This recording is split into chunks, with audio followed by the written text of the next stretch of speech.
je suis Marion Germa et j'ai créé le blog SOS Sciences Po pour aider les étudiants qui veulent préparer Sciences Po à passer par un site gratuit sans prépa payante. Et je suis avec Laurence Hansen-Love, bonjour, agrégée de philosophie, qui est professeure pour préparer l'épreuve de culture générale.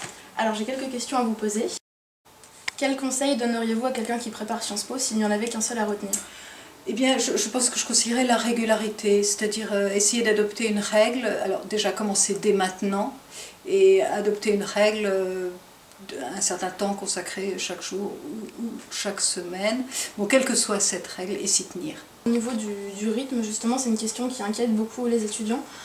Quel rythme de travail adopter, que ce soit quotidien ou hebdomadaire ? Eh bien, encore une fois, ça va dépendre de vos possibilités. Si certains jours vous êtes épuisé, enfin voilà, donc il faudra peut-être adapter en fonction du rythme qui est celui de votre classe de terminale. Mais une fois trouvé la bonne règle, il faut vous y tenir. D'accord.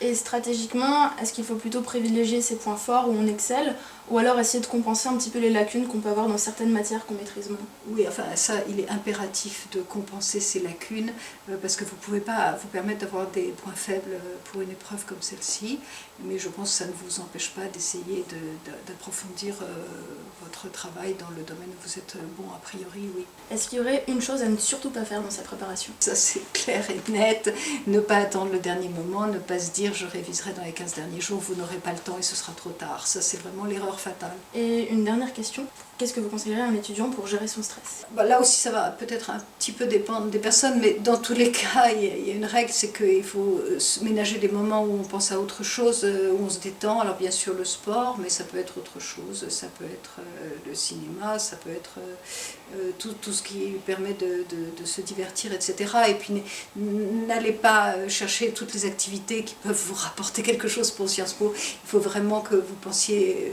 que vous preniez le temps de penser à autre chose. Et puis dites-vous que c'est pas le bout du monde, c'est pas la fin de la vie si vous n'avez pas Sciences Po. De toute façon, vous aurez acquis un bon niveau et ça vous resservira dans d'autres domaines et ça vous sera utile de toute façon dans la vie.